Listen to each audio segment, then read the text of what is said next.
We in here with my guy. Let's get an introduction. Well, yo, Marcus Ariah, Jersey. What up? How you doing? I'm You good? alright, bro. Word.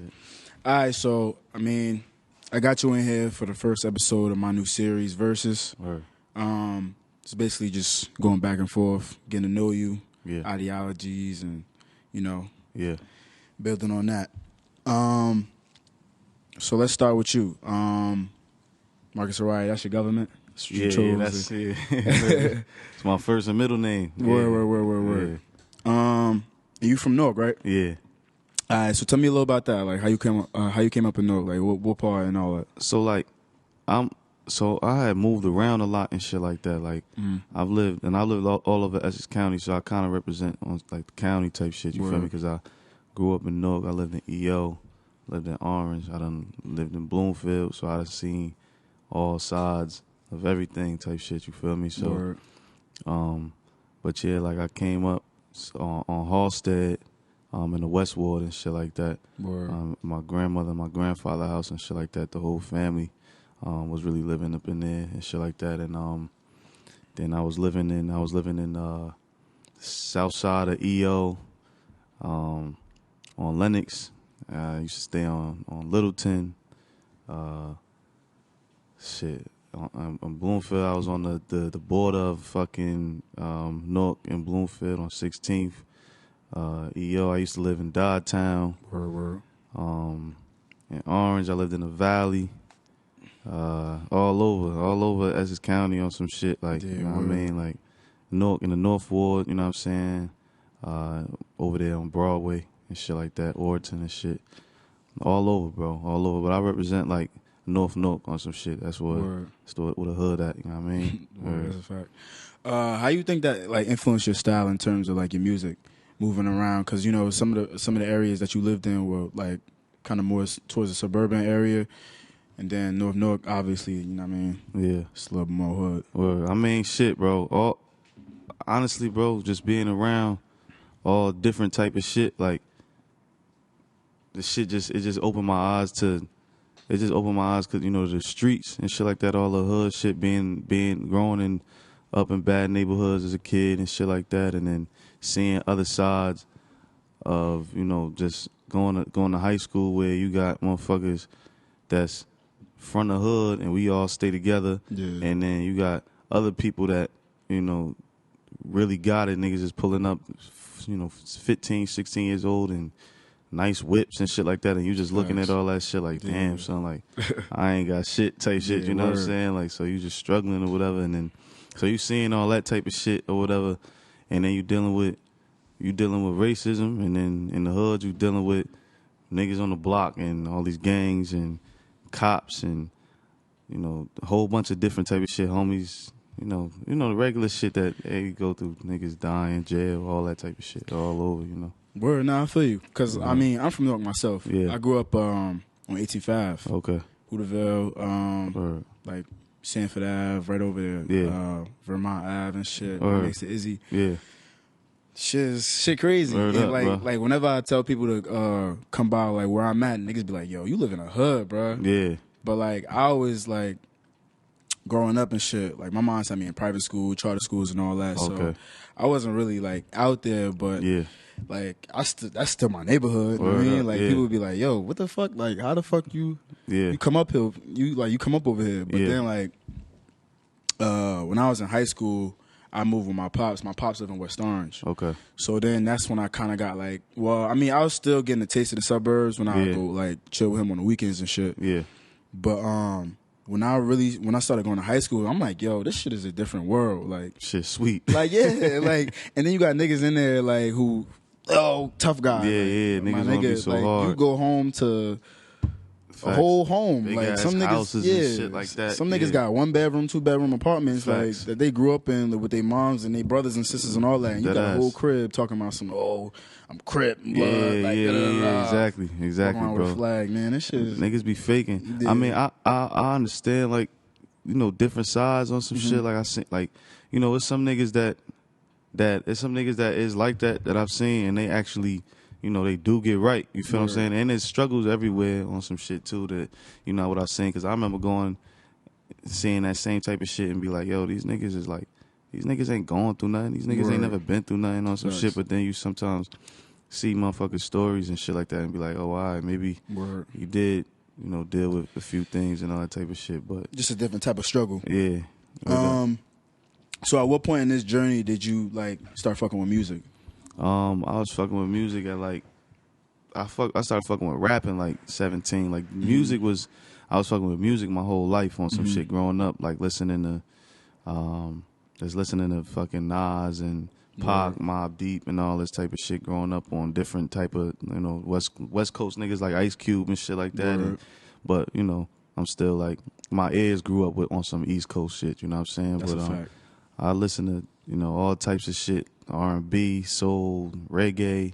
I'm Trini, so that's I be fucking with everything, bro. And I grew up singing on some shit, you know what I'm saying, and doing poetry and all that type of shit. So, but word up though, bro. So that the music was just kind of instilled in me. My grandfather was about to get signed to Motown before he died on some shit. You feel me? So that shit is in my blood. You know what I mean? Word. Yeah. So that just that bring me to your new project because you just dropped Silky Season. Yeah, I mean, niggas was waiting for that for a minute, and then it was funny too because I feel like that shit just came out. It was yo, the build up, and then one day I'm on Twitter and you yo, this shit is out. Go get it, go get it. Yeah. What was the process into putting that project together?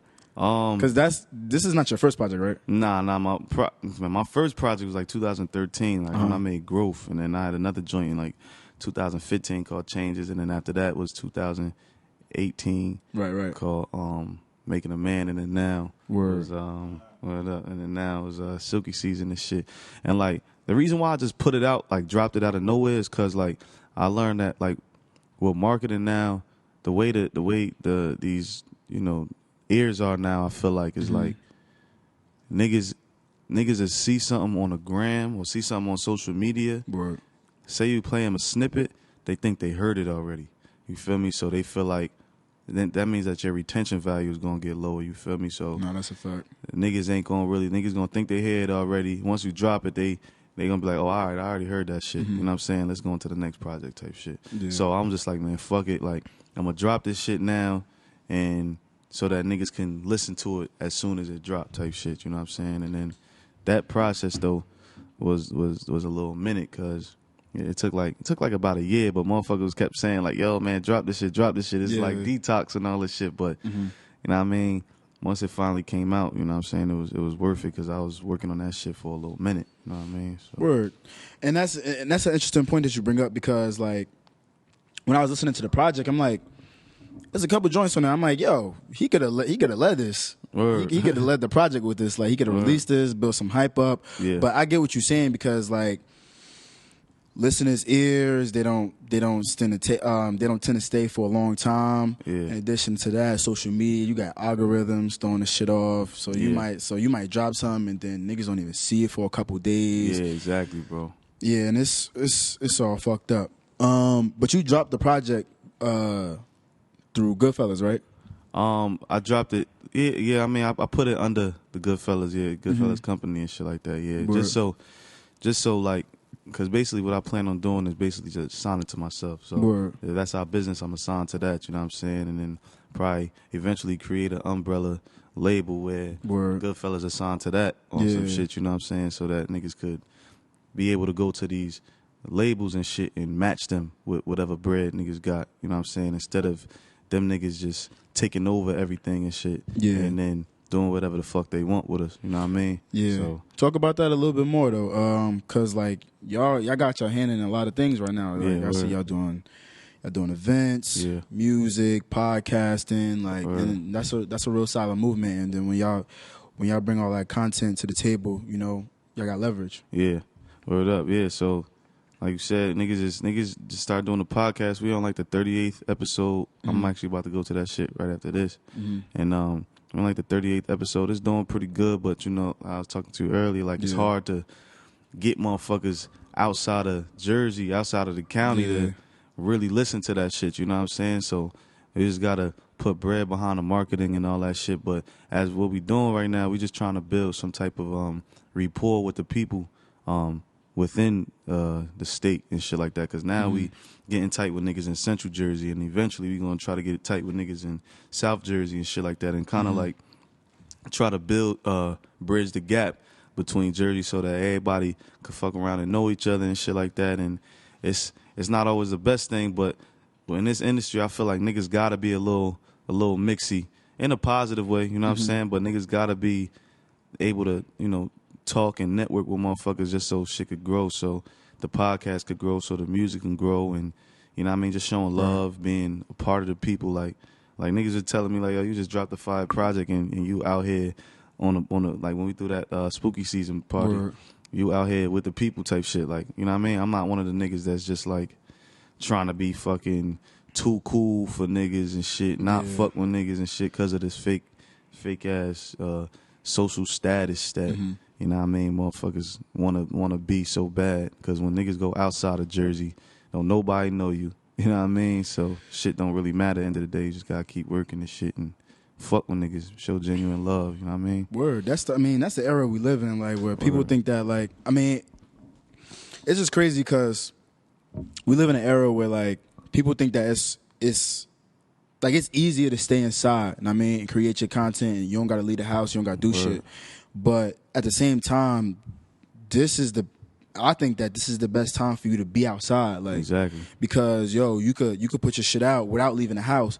But if you leave the house, I mean, you talk to the people, you do your networking, you do diligence, you could get your shit, you could take off. Like, hell yeah, you just gotta put in a little bit of effort, and it's crazy to see because I see all these artists dropping now, and it's like they don't know how to do interviews, they don't know how to talk to nobody, they don't want to talk to nobody, and I'm confused. Like, it's like, yo, bro, like, what's going on out here? Like, you don't want to market yourself. Then how you going to get anywhere you want to be? Niggas be lazy, bro. Niggas just be thinking that all they gotta do is make the music and that's it. And then also, since we got all this social media and shit, I feel like niggas forgot about the physical work that you gotta put in, the groundwork that you gotta put in. Niggas ain't following the blueprint of Master P and Jay-Z and trying to, you know what I mean? Like Fetty was out here still selling CDs on some shit at a time when CDs was getting it. Not, you know what I mean, was not lit on some shit. So, you know, I feel like niggas definitely gotta do that groundwork, talk to people, show face. But a lot of niggas got all these fake beefs and these fake haters and shit like that that they believe they psych themselves out to stay in the house. You know what I'm saying? So I'm not that type of dude, and I'm not really scared of nothing. No man put no fear in my heart. So if I'm just out here like, man, if I go, it's my time. If I don't, I'm getting up out of here. You know what I mean? So I'm outside. You know what I'm saying? Niggas see me. You feel me? So, hell yeah. Well, like, what artists influence you, like, in terms of making your music, and like, do you pull more from like Jersey-based artists, like you was talking about Fetty, like? I don't really shout out to Fetty and shit like that, but I don't really I don't know if I'm influenced by Jersey artists, but I'm just influenced by the environment around me on some shit, like the shit that I've seen growing up, and the things that I, you know, like the music that I did grow on was like Nas and Mobb Deep and all that gritty shit, like Jay-Z and shit that I really love. Niggas that is actually talking and shit like that, you know what I'm saying? So that's the type of shit that I really like. And then I also, like, since my ear, like I like train my ear to listen to different things. Like, I even fuck with rock sometimes, alternative music and shit like that, just so I can get like some type of, like, understand some musical ambiance and shit like that. And retrospect to just listening to straight boom bap, trap, and all that type of shit. You know what I mean? I like to expand my ear and maybe, you know, fuck with different tunes and maybe learn some type of instruments and all that type of shit. So, because we live in like the era where like genres get blended so easily that it's like you can't really stay in one pocket. Facts. So like when you in the studio, like what's your process in terms of like laying down a record? Because like on Silky Season, you got a lot of different vibes on there, and I mean, I would assume that was intentional because you want to be diverse and switch it up a little bit. So I'm just trying to figure out your thought process in terms of like putting a record together. So basically, what I be doing and shit like that, I'll just go in there. Like I feel like I had a little, like I figured out like a formula of like touching every avenue of what people like. Cause I'll sit there and I listen and I go to these clubs and I go to these events that we throw. And I'll just sit there and watch motherfuckers and shit, see what people is looking at. I'm studying. Like, every time I'm out, I don't go out if I'm not on some networking shit. Like, if it's just some shit where we just spinning bread, popping bottles and shit like that, that ain't my style, because I don't even like this loud music. I can't talk to no women. You know what I'm saying? That's like, a fact, yo. I'm screaming in women's ear and all that shit. Like, it's all dark and shit. Exactly. So what up? So I'm just be sitting there watching motherfuckers, see what niggas bumping to, see the different styles, like, you know, like now everybody on that Wheezy type beat, like them weird 808s, but it's like a double 808 and shit like that, or just like different shit. Like I know that the real shit will always be timeless, so I make sure I keep at least 3 or 4 real shit on it, like real tracks on there where I could talk, where motherfuckers could feel me. And then I'm like, all right, so I definitely need something. I need the women to fuck with me. Yeah, you know what I mean? Of course. Because women, they're the people that's going to buy your shit. So now I could talk to the women a little bit. I had some experiences with women. Now I could talk about everything that I've been going through or whatever. And then, you know, I got to have some street shit for the homies, you know what I mean? For the niggas in the streets and all that type of shit. Because I'm just talking about shit that I've been through and that everybody could relate to and shit like that, you know what I mean? So, yeah, bro, like when I go in that studio, I just sit there, I'll find some beats on YouTube, SoundCloud, or I hit niggas up for production and shit like that. Sit there, listen to them, and I write that shit down. I ain't really no freestyler, so I just write it all down. I love writing and shit. That's what I came up on, you know what I mean? So write that shit down, hop in the booth, and I engineer my own shit. Like, it be me and my bro Byron just engineering my own shit. He'll touch it up and shit like that. Like, I try to keep everything in-house, videos in-house. He know how to edit. I'm learning how to edit and shit like that. We shooting videos. I did my own album or mixtape cover. You know what I mean? Trying to fuck with Photoshop. I just want to keep everything inside. So, cause this music shit is dumb expensive. You know what I mean? So it's just like, you know what I mean? You cut costs with any business on some shit. You know what I mean? If I own a restaurant and I could serve everybody, I'm doing that shit by myself. Man, you know what I mean? Yeah, man. Listen, I'm the same exact way. Like, I've been like when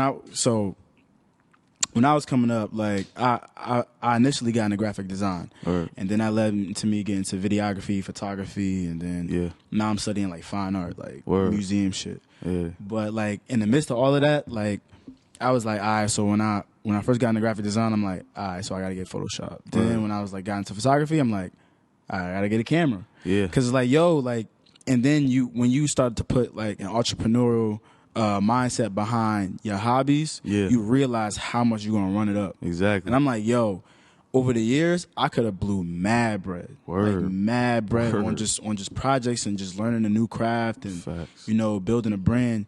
And that shit is mad important. And people don't really realize that. Like, they'll try, you know, cut corners and how much for the beat, like, nigga, like, you want a beat, you gonna have to make the beat. That shit, bro. Hell yeah. But niggas be lazy, you know what I'm saying? Niggas just be lazy and they don't think that they could take their time with their craft and shit like that. Niggas just wanna, niggas be putting out, niggas that go to the studio, they'll take a half-ass mix and put that shit out, and they be like, son, like, I feel like if you want to have the best shit out there, crazy. Bro, you gotta have the best quality. If you selling drugs or whatever, you want to have the best shit so you can make the most money. You selling any type of product, any clothing or anything like that, you want to have the best. You want to have the best product out here. I feel like, and a lot of niggas just don't have that mindset. That's why I feel like I could be ahead of the game because I'm taking my time. I'm not just putting it out when the internet want me to put it out. I'm putting shit out when I feel like it's ready, when it's perfected and all that type of shit. You know what I mean? Because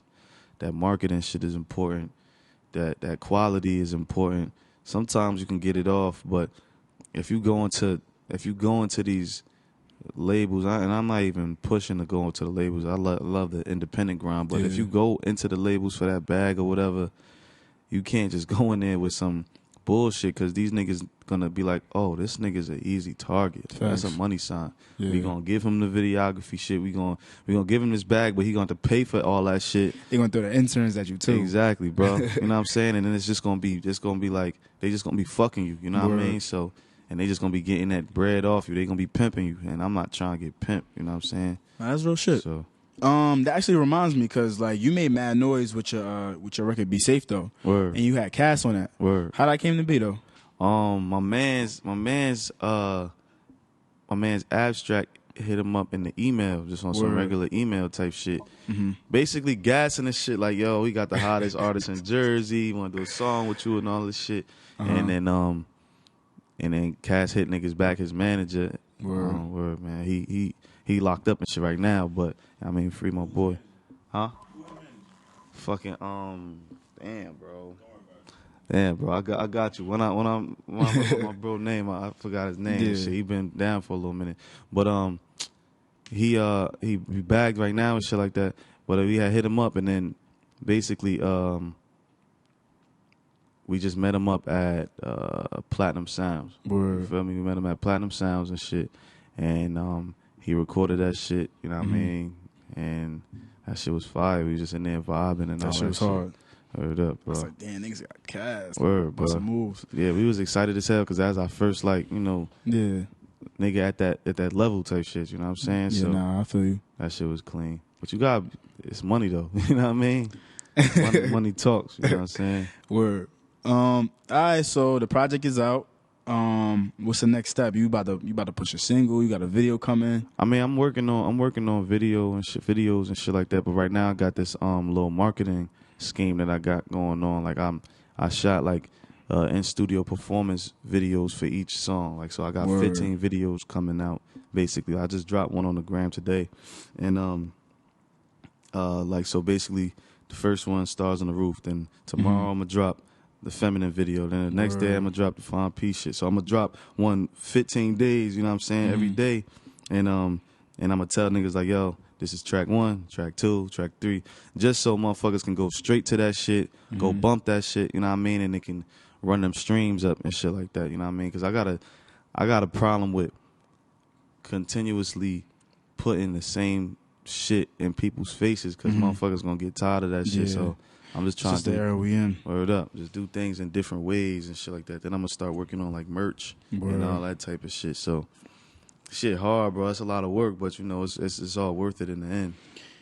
It for sure is. You know, this industry is crazy. Yeah. You know what I mean? Cause like, I mean, I personally like when I was coming up, I always thought that like when I was getting into my art and shit, I always thought like, yo, maybe it's the music industry that's for me. You know what I mean? So I like when I started doing graphic design, I'm like, all right, I'm gonna find an artist. I'm gonna find all these unsigned artists. I'm gonna hit them up, ask them to do they single work, do they mixtape work and shit like that. But then after a while, it's like you dealing with egos and all of that. And I'm like, man, nah, yo, I was just looking for my expression, like my artistic expression. Yeah. And you know, that shit just led me to, you know, doing my own thing and you know, designing my own merch and I'm like, yo, I feel like an artist. Like I feel like who the fuck gonna sign me? Yeah. But yeah, nah, this shit is rough. I mean, the music industry eat you up, spit you out, and I mean, so I commend you because you gotta be a shark in this motherfucker. Yo, bro. And doing it on your own is tough. Yeah, bro. Tough because I was just watching the Jadakiss interview. And somebody's asking him, like, yo, why you still on the label? Like, you could do this shit on your own. He like, yo, man, this shit is a job. So I go to the studio from 9 to 5, between 9 and 5. Word. Then I go home, label handle everything else. Yeah. And I'm like, word. I mean, everybody don't got it that easy. Yeah, facts. I mean, but word up. Especially if you don't got that crazy bag behind you and shit like that. Facts. You know what I'm saying? That's a fact. Man, you gotta feel like you gotta be out here networking so you can meet the right people, them real heavy hitters, the real motherfuckers, not the niggas that's just in the streets that got a bag that don't got no connections and shit like that. Motherfuckers that actually hold some weight where they could send out an email to a label or somebody that could actually be like, all right, that's a good reference. I'll take this and actually bump that shit. Word. Niggas don't be having good references and shit Not like that. all. They just got street cred. Or be building good relationships in the industry in general. Like niggas, like you were saying, niggas be too cool. Word. It's like, yo, like, you gotta reach out. Word, exactly. Like, closed mouths don't get fed at all. Facts. And I learned that shit. I don't want to say I learned that shit the hard way, but it's like, sometimes it's like you want to do everything on your own. I mean, Facts. we was just talking about that, and you like, yo, I mean, eventually those relationships will come, but then you start thinking of it after time passes, like, yo, so when I'm gonna do it? Word, like exactly. when? And you don't reach out to nobody, shit never gonna happen. Facts, like bro. the shit with Cass, like, yeah, I mean, word, exactly. Yeah. So, all right, so the project is out. Everything is clean. You got the videos dropping. Yeah. What's 2020 looking like for Marcus? Well, I'm a roll over the new year with this. I got a joint with Gunna, so I'm gonna roll over the new year with him on some shit. You feel me? So that shit gonna be a movie. You feel what I'm saying? And I'm gonna try to market it the right way and all that type of shit. You know what I mean? It's gonna be hard because just because you got a track with one of these niggas don't really mean it's you. If you just got a track with the artist. And you don't really have no crazy relationship with the manager and the label behind it and shit like that, it's a little hard, you know what I'm saying? So you can't really, I learned that you can't really go through the artist to get your shit out there because them niggas ain't going, they're not going to really repost your shit. They going to see I got a feature and shit like that. They not going to, exactly, it's not their job. So they not going to really repost it. They just going to say, oh, yeah, I'm on the track with the nigga and that's it. I got paid, you know what I'm saying? So, but so it's up to me really to do the marketing, so I'm gonna definitely be outside. I gotta stay outside until I'm really young, cause I want to be on some shit like where I'm at a level where I could just chill, like how Kendrick be doing, or J. Cole, Drake. Like niggas don't be outside, bro. So, but 2020, I'm about to just go hard with these visuals. I'm about to fuck with LA for a little bit and shit like that. Try to build some connections out there, just expand the music and get my shit out there. Like try to build the same thing I been building in Jersey out there and shit like that. You know what I mean? Have a little East Coast and West Coast bop or whatever. And word, bro. Hopefully get some shit done. You know what I mean? I'm just kind of like it's planned, but I'm kind of winging it. I learned that this shit ain't like when me and my man's Joe Collins was just talking and shit, and he was just saying like this shit ain't in. It's not like if you work in real time. You're gonna be behind type shit. And that shit is a fact, cause that's a fact. Word up, cause if I'm sitting here like just sitting there winging it every single day, trying to figure out, all right, what should I do? I ain't never really gonna get too much done, cause I'm gonna be held back or whatever. So that's why I'm doing these, like 15 videos and shit, one video a day, just a whole bunch of content. Like you gotta stay in motherfuckers' faces and shit like that. You know what I'm saying? And while you stand in people's faces, you gotta be in the mix. Like, and I'm just gonna be in the mix. Like a lot of niggas ain't putting the work in that me and the Goodfellas and shit is putting in right now. Like niggas is touching different avenues. Niggas got the podcast, niggas got the music, niggas got fucking boxing, niggas got these events popping and shit. Niggas about to start doing charity work and all that type of shit. Like, so we just trying to touch all avenues within this entertainment business that niggas can, because we got a whole bunch. We got graphic designers, we got fucking fashion designers, you know what I'm saying? Like, we got a whole bunch of different shit. We just try and bring it all together and work with different moguls, you know what I'm saying? And shit like that, you know what I mean? Niggas in Jersey that's trying to be on that shit, that type of time. Facts. Word up, bro. Word. I mean, I appreciate you coming out. I mean, this first one. Hell yeah, bro. I mean, had to get it out there. I've been trying to get up with you for a minute. I mean, because like I see you doing your thing, and like it was funny too, because when I first came across you, I'm like, yo, this nigga hard, bro. Like, I'm like, yo, what the fuck? Like, when you come across a new artist and it's like, yo, like this nigga hard. Like, ain't he from Jersey? Yeah. I'm like, it's not even like a far arms reach. Like, I could reach out to this nigga and get it done. Facts. Word. I'm slipping. Yeah. Exactly. Facts. I'm slipping. Word. But all right, we can wrap it up here. How about you plug your social media? Word. Marcus Ariah, my Instagram. Everything you just find on MarcusAriah. Everything, Twitter, Instagram, Facebook, SoundCloud, Apple Music, Spotify. Everything that is everything nowadays. That's what I'm under. It's my handle. Word. Hell yeah. All right, man. This is Versus Mike History. You can find us on Instagram at Versus Mike History. You can find me personally on IG at fucking last name history, and on Twitter at Mike History. And we out.